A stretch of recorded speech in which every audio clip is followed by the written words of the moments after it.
Okay, so I'm going to talk about unit planning. So my unit planning was based on the overall and specific expectations. So it was mostly about gathering them. One unit plan I'm going to kind of show some of it for because it's not awfully there, but it's for unit planning for probability in grade 1. So I decided to make this during my spare time. So I explained my unit plan included an introduction as to what students would learn in probability in grade 1. So I explained how long each instructional period was. I said it would be between 30 to 45 minutes. And I gave examples of what prior knowledge students would have. So I said that prior to these lessons, students would have a basic understanding of how to count objects and how to predict everyday events. So that was the basic understanding that I would assume grade 1 students might have about probability.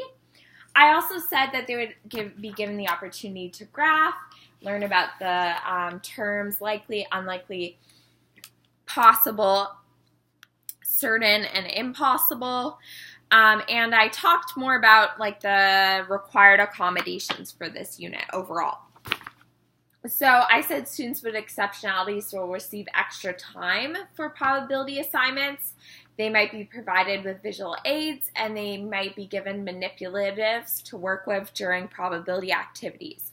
So I have an introduction where I summarize, this is the prior knowledge students have, what they're going to learn about, and the accommodations that they might need. I went into the importance of why I think probability is important. So I said, during later grades, during high school, it has that real life implications. It can help in science and math, and that was basically where I went with probability. Then I included some essential questions such as what is probability? How does it happen in our everyday lives? Why is it important to represent collected data by graphing? How can we predict different events or situations? And then I provided some big ideas. So I said it's the chance or likelihood that an event will occur. We can use terms such as likely, unlikely, certain, or impossible to describe the likelihood of everyday events. And then I talked about process expectations in mathematics, which is problem solving, reasoning and proving, connecting, reflecting, representing, and communicating. So I talked about how these different process expectations would be used throughout my probability unit.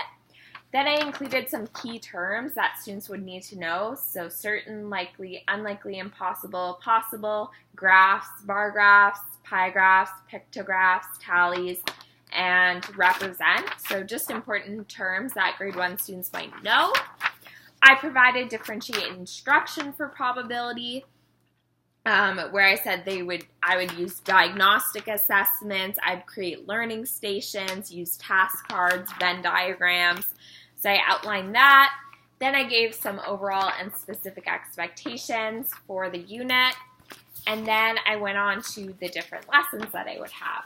So I'm not going to go over everything, but for my lessons, like each lesson in my unit plan, the main thing that I always did was I started with my overall expectations, then I went on to my specific expectations, then I gave the length of that lesson, then I gave my objective of the lesson and the success criteria that I wanted my students to meet.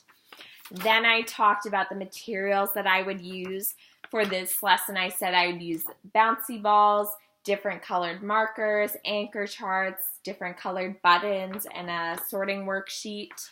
I said differentiated instruction. I would scribe for students who have poor and inadequate handwriting, incorporate visuals, seat students with attentional difficulties at the front of the classroom in order to enhance their concentration levels, and incorporate technology into my lesson. So that was like my main differentiated instruction. I said assessment. The teacher should identify students' prior knowledge and their ability to count and categorize objects.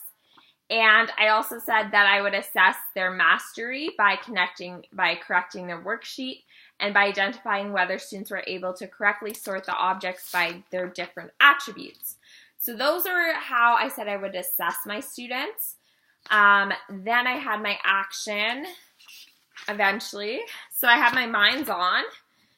And that's when I did a whole group discussion, having several students wearing something similar.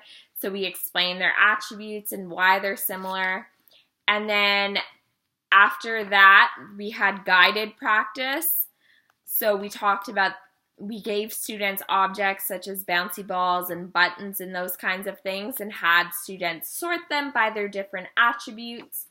So we had them use bouncy balls first, then they did buttons, and then after that they would complete a sorting worksheet and would hand it in at the end of the class. So that was the main forms of assessment for me. So I would collect assessment based on anecdotal notes. So I would take anecdotal notes of students as they were sorting the different objects. And I also based it on a sorting button worksheet, where students would have to complete a button worksheet to show that they could sort the different buttons.